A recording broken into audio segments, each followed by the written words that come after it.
নমস্কার বন্ধুরা, channel gardener ফ্যামিলির পক্ষ থেকে আরও একটা নতুন ভিডিওতে আপনাদের জানাই অনেক অনেক স্বাগত। বন্ধুরা, এখন তো নভেম্বর মাস। এই নভেম্বর ডিসেম্বর মাসে আপনাদের লেবু গাছ বা আমাদের লেবু গাছে কিন্তু স্পেশাল কিছু পরিচর্যা আমাদেরকে করতেই হবে, কারণ এর পরে যে সিজন আসছে সেই সময় যাতে গাছে আমরা সম্পূর্ণ কাঙ্ক্ষিত ফুল ও ফল পাই। তাই সেই ধরনের ফুল আমরা যেটা চাইছি, যে সেই ধরনের ফল যেটা আমরা চাইছি, সেই ধরনের ফুল ফলের জন্যে এই নভেম্বর ডিসেম্বর মাসে আমরা কিন্তু আমাদের গাছে একটা স্পেশাল পরিচর্যা করে নেব।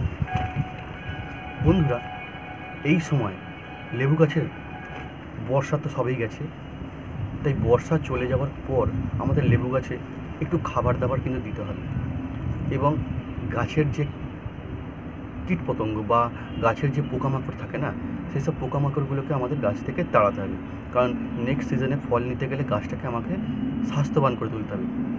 সেই দিকগুলো আমাদেরকে নজর দিতে হবে।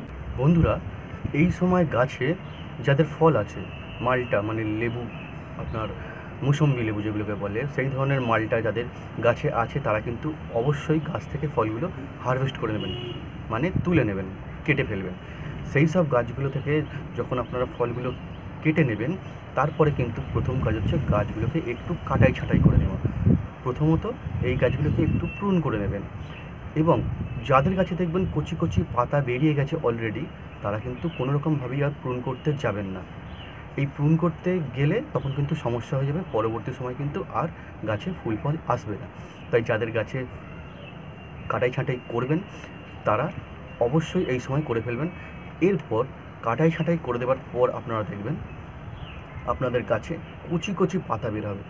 এই কচি কচি পাতা যখন বের হবে তখন কিন্তু আপনাকে একটু সতর্ক থাকতে হবে। এই পাতাগুলো যখন বের হবে তখন কিন্তু নানা রকম পোকামাকড়ের উৎপাত হবে এই পাতাগুলোকে শেষ করে দেওয়ার জন্যে।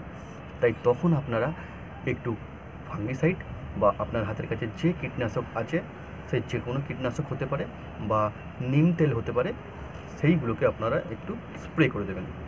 তাহলে কী হবে, এই কচি পাতাগুলো আপনার রক্ষা হয়ে যাবে এবং গাছটা খুব সুন্দরভাবে তৈরি হবে নেক্সট সিজনে ফুল দেওয়ার জন্য এবং ফল দেওয়ার জন্য। এরপর বন্ধুরা, যখন আমাদের গাছে কাটাই ছাঁটাই হয়ে যাবে, প্রুন হয়ে যাবে, ফলগুলো হারভেস্ট করা হয়ে যাবে, তখন বন্ধুরা আমাদের একটা জিনিস মাথায় রাখতে হবে, গাছটাকে কিন্তু কোনো রকমভাবেই আমরা ছাওয়াযুক্ত জায়গায় রাখতে পারবো না, কারণ ছাওয়াযুক্ত জায়গায় লেবু জাতের গাছ রাখলে এই সময় সুটি মোল্ড বলে একটা রোগ আছে, যেটা মিলডিউ সুটি মোল্ড, সেটা কিন্তু হতে পারে। খুব পরিমাণে হয় ছাওয়াযুক্ত জায়গায় রাখলে কাটাই ছাঁটাইয়ের পর। তাই বন্ধুরা, আমরা প্রুন করবার পর গাছগুলোকে কিন্তু ফুল সানলাইটে রাখবো, যাতে কোনো রকমভাবে কোনো দিক থেকে রোগাগ্রস্ত না হয়ে পড়ে। বন্ধুরা, এরপর আমরা চলে যাব সোজা মাটিতে। এবার খাবার দেবো আমরা মাটিতে। এই সময় বন্ধুরা কিন্তু গাছের গোড়ায় উল্টোপাল্টা কোনো রকম খাবার দাবার কিন্তু আমরা দিতে পারবো না। এই সময় আমরা একটু বুঝে খাবার দেবো, কারণ কী জাতীয় খাবার লাগবে, কেমন পরিমাণ লাগবে, সেটা কিন্তু একটু বুঝে শুনে দেবো। এই সময় একটা লেবু গাছে যে ধরনের খাবারগুলো দরকার সেটা এখন আমি বলব। বন্ধুরা, কারোর যদি 10 লিটারের বালতি বা 10 ইঞ্চি টবে কোনো একটা লেবু গাছ থাকে, সেই সাইজের আমি একটা হিসাব বলে দিচ্ছি, সেই হিসাবে আপনারা রেশিওটা ঠিক করে নেবেন। বন্ধুরা, এখন মাটিতে আপনারা যে খাবারটা দেবেন সেটা প্রথমত হলো কম্পোস্ট। যে কোনো একটা কম্পোস্ট আপনি নিতে পারেন। সেই কম্পোস্টটা আপনার ভার্মি কম্পোস্ট হতে পারে, আপনার গোবর সার হতে পারে, কিচেন কম্পোস্ট হতে পারে, আপনার লিফ মোল্ড হতে পারে, বা পাতা পচা সার হতে পারে। যে কোনো একটা কম্পোস্ট আপনি দেবেন। কেন দেবেন কম্পোস্ট বন্ধুরা? এই কারণ দেবেন, কারণ কম্পোস্টে প্রচুর পরিমাণে নাইট্রোজেন থাকে। এখন তো গাছটা আমরা কাটাই ছাঁটাই করেছি বা প্রুন করেছি, তাই বন্ধুরা এই সময় গাছে নাইট্রোজেন খুব পরিমাণে দরকার নতুন পাতা আসার জন্য। তাই বন্ধুরা, আমরা এই সময় গাছের গোড়ায় কম্পোস্ট দেবো 2 মুঠো। সে যে কোনো কম্পোস্ট হতে পারে, আপনি ভার্মি কম্পোস্ট নিতে পারেন, আপনি 2 মুঠো কম্পোস্ট দেবেন। এর সঙ্গে বন্ধুরা নিয়ে নেবেন আপনারা ছোটো চামচের 1 চামচ চুন। চুনটা আমরা কেন দেবো? কারণ এই সময় লেবু গাছের কিন্তু প্রচুর পরিমাণে ক্যালসিয়ামের ঘাটতি হয়, তাই চুনে প্রচুর পরিমাণে ক্যালসিয়াম আছে। আমরা সেই ক্যালসিয়ামের ঘাটতিটা চুন দিয়ে সেই অভাবটা আমরা গাছের দূর করব। তাই আমরা 10 ইঞ্চি টবের জন্য ছোটো চামচের 1 চামচ, একদম ছোটো চামচের 1 চামচ চুন আমরা কিন্তু গাছের গোড়ায় দিয়ে দেবো। এরপর বন্ধুরা আমরা দেব নিম খোল।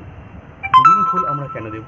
কারণ নিম খোল দিলে কী হয়, এই আগেই বর্ষা গেছে, বর্ষার মধ্যে পুরো সিজনে গাছটা জলে ছিল।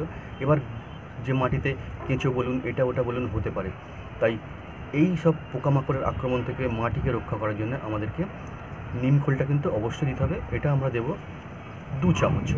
2 চামচ নিম খোল দিয়ে দেওয়ার পর আমরা দেব 1 চামচ, ছোটো চামচের 1 চামচ ফাঙ্গিসাইড। ফাঙ্গিসাইড দেবার কারণটা আমরা শুনবো। কারণ এই যে বর্ষা গেছে, এই বর্ষায় কিন্তু গাছের গোড়ায় অনেক ছোট ছোট নতুন নতুন শিকড় বের হয়েছে। সেই শিকড়গুলো কিন্তু নতুন নতুন কচি শিকড়গুলো কিন্তু জলের কারণে ফাঙ্গাস লেগে নষ্ট হয়ে যেতে পারে। তাই বন্ধুরা, সেই কচি কচি শিকড়গুলো যাতে ফাঙ্গাস লেগে নষ্ট না হয়ে যায়, সেই কারণে আমরা একটু ফাঙ্গিসাইড দিয়ে দেবো। সেটা হলো আপনারা সাফ দিতে পারেন, যে কোনো ফাঙ্গিসাইড আপনারা একটুখানি এতে মিশিয়ে দিতে পারেন। এরপর আমরা গাছের গোড়ায় দেব 1/2 চামচ ডিএপি। ডিএপি নিশ্চয়ই আপনাদের সকলের ঘরে আছে, কারণ গাছপালা যারা করেন তারা তো ডিএপি অবশ্যই জানবেন। এখানে ছোটো চামচের 1 চামচ আমরা গাছের গোড়ায় ডিএপি দিয়ে দেব।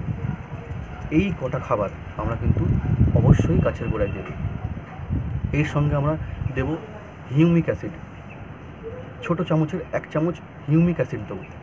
হিউমিক অ্যাসিড কী করে? গাছের গোড়ার মাটিটাকে উজ্জীবিত করে তোলে।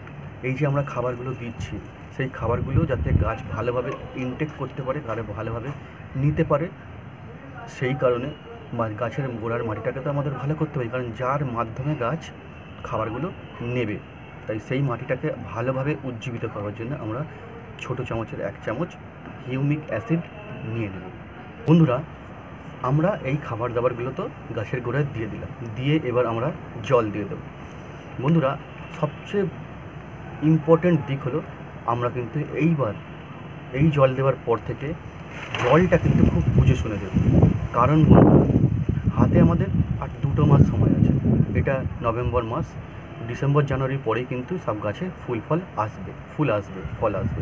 তাই বন্ধুরা, এই সময় যদি আমরা বুঝে জল না দিই, যদি অতিরিক্ত ওয়াটারিং করি বা অতিরিক্ত জল দিয়ে দিই গাছে কিন্তু প্রচুর পরিমাণে পাতা বেরিয়ে আসবে, গাছ কিন্তু শারীরিক গ্রোথ নেবে, তখন কিন্তু তারা আর ফল দেবার মতন কোনো টেন্ডেন্সিতে থাকবে না। তাই বন্ধুরা, জল আমরা তখনই দেবো যখন গাছের গোড়ার মাটিটা শুকিয়ে আসবে, তখন গাছের গোড়ায় জল দেবো। তার আগে কিন্তু কোনো রকমভাবেই গাছের গোড়ায় জল দেবো না। আর এর মাঝখানে আমরা একবার মিরাকুলান স্প্রে করব। 2 ml 1 লিটার জলে গুলে আমরা মিরাকুলান গাছে স্প্রে করে দেব। এই ছিল আমাদের নভেম্বর ডিসেম্বর মাসে লেবু গাছের পরিচর্যা। বন্ধুরা, ঠিক এইভাবে আপনারা লেবু গাছের পরিচর্যা করুন, দেখুন আপনারা জানুয়ারি মাসের দিকে খুব ভালো ফলাফল পাবেন। দেখবেন আপনার গাছে লেবু ফুল এবং ফল খুব প্রচুর পরিমাণে ধরেছে এবং আপনারা খুব আনন্দ পাবেন। তো দেখা হচ্ছে পরবর্তী অন্য কোনো ভিডিওতে। আপনারা এই ভিডিওটা যদি ভালো লেগে থাকে আপনারা অবশ্যই লাইক করে থাকবেন। আমার চ্যানেলটি যদি আপনাদের ভালো লেগে থাকে অবশ্যই সাবস্ক্রাইব করবেন এবং বন্ধুবান্ধবদের সঙ্গে শেয়ার করে দেবেন। দেখা হচ্ছে পরবর্তী অন্য কোনো গুরুত্বপূর্ণ ভিডিওতে। ততক্ষণ বন্ধুরা ভালো থাকবেন, সুস্থ থাকবেন। ধন্যবাদ।